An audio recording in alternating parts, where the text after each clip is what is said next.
Everybody, back again on the Big Red Lowrider build. It's been years in the making. So part one was a couple months ago, and we bought the Kyosho Outlaw Rampage, ready to run Baja truck. On a whim, I just thought it would fit, and boy does it fit.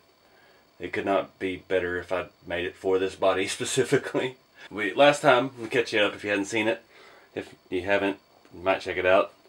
We got the rear axle. The reason I bought this kit was its motor on axle. And that's the reason a lot of people didn't like it, because it's kind of outdated tech. We all want drive shafts and transmissions and scale motors and all that stuff these days. But for my purpose, that actually worked really well, because the Big Red Lowrider, the Crusader 101, has a ginormous deep interior with full detail, and there's just no room to run drive shafts and stuff at this scale. The scale of this car is, I don't know, 1/5, 1/6, 1/7, somewhere in there. It's big, and it's narrow because it's more realistic scale looking, so a lot of bigger things wouldn't fit width-wise, and this just worked out perfect. So the rear suspension we hinged super simple. It's almost stupid simple.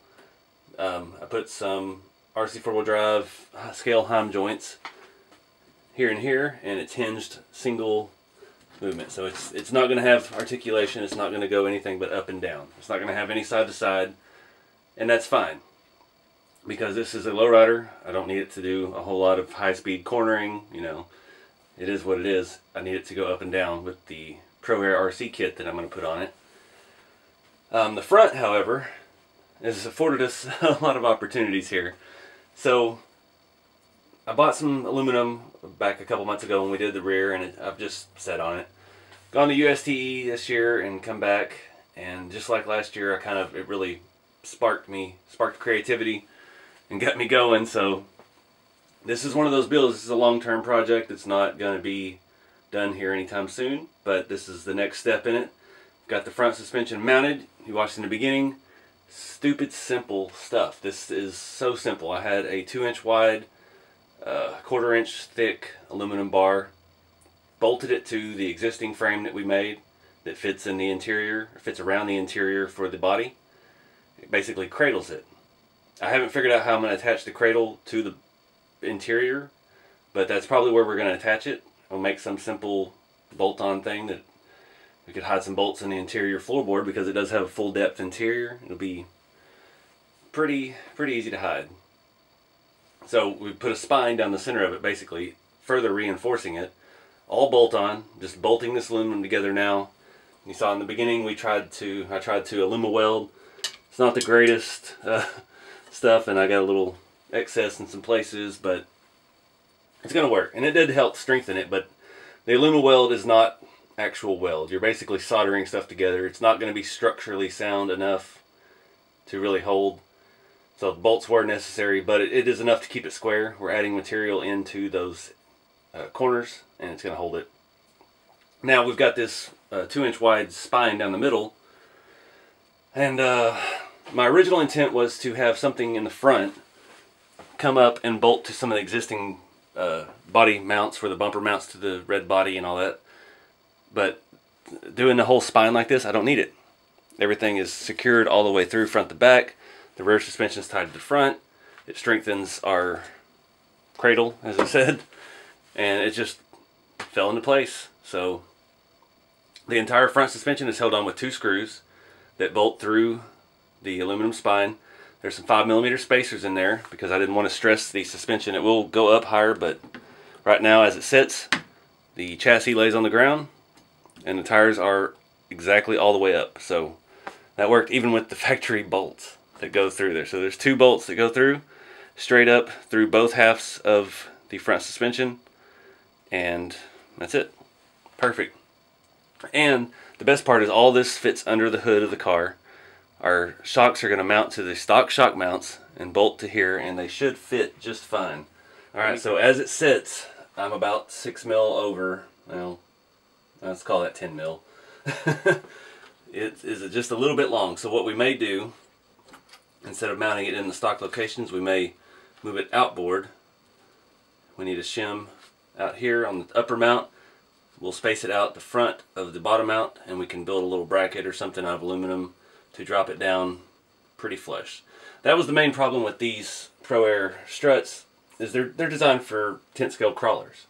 They're designed to take the place of your 90 to 130 mil shock and bolt in and go up and down, and they work great for that. And pretty much every single application I've put them on is not that. So that's why we run into problems. That has nothing to do with the product. It was just, I'm trying to do lowrider things with off-road parts, basically. It's close enough. I think we can adapt it.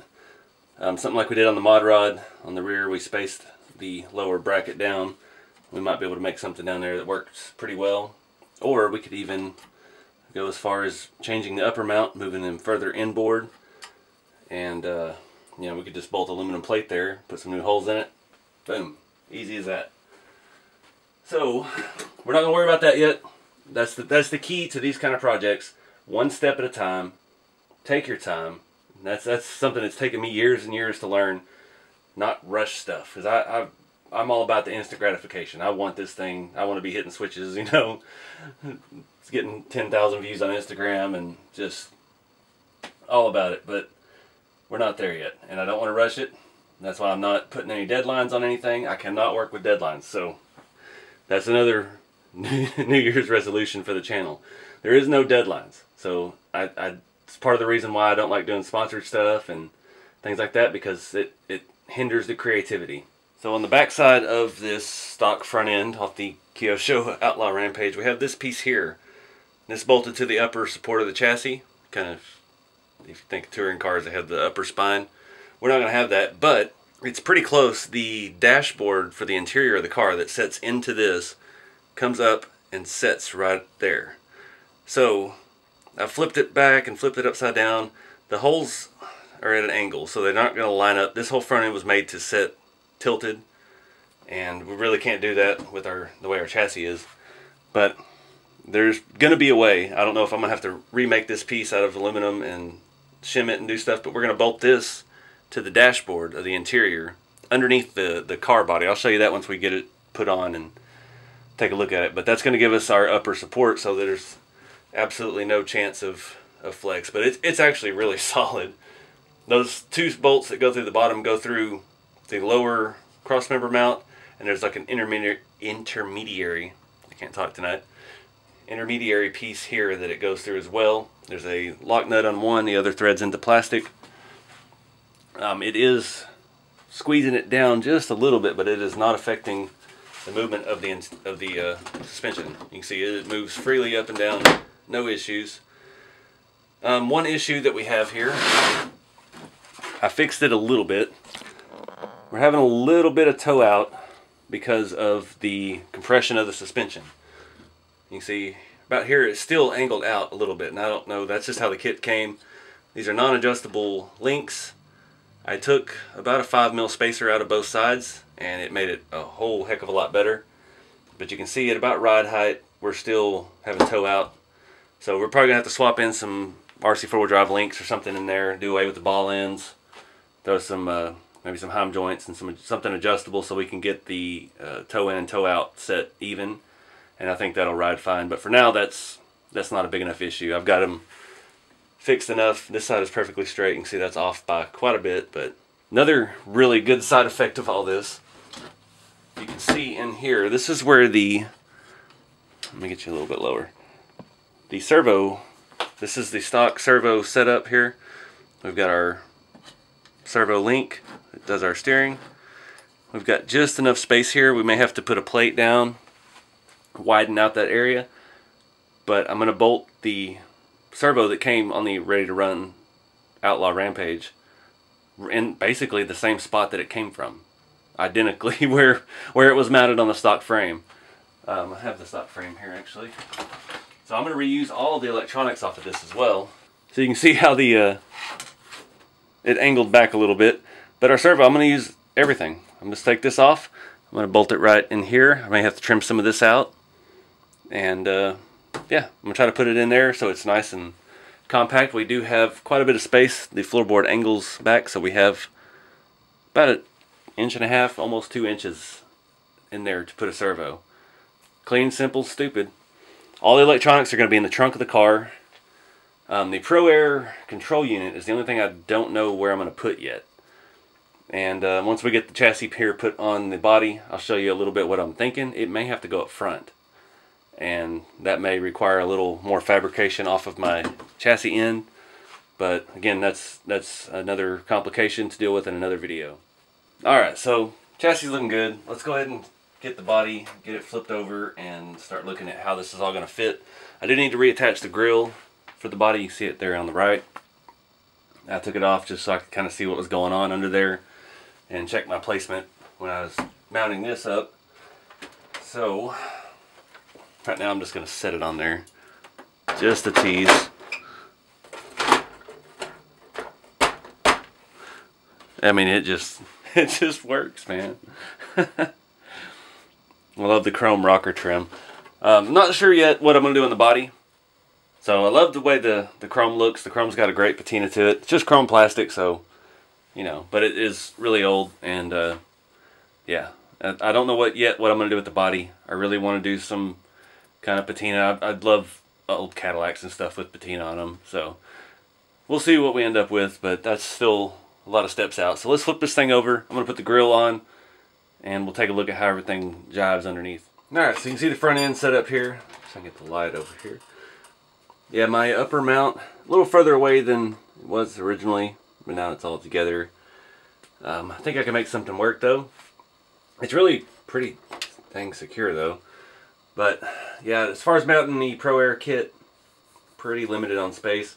I've got this up here we might be able to utilize, but I don't know. We're just going to have to see.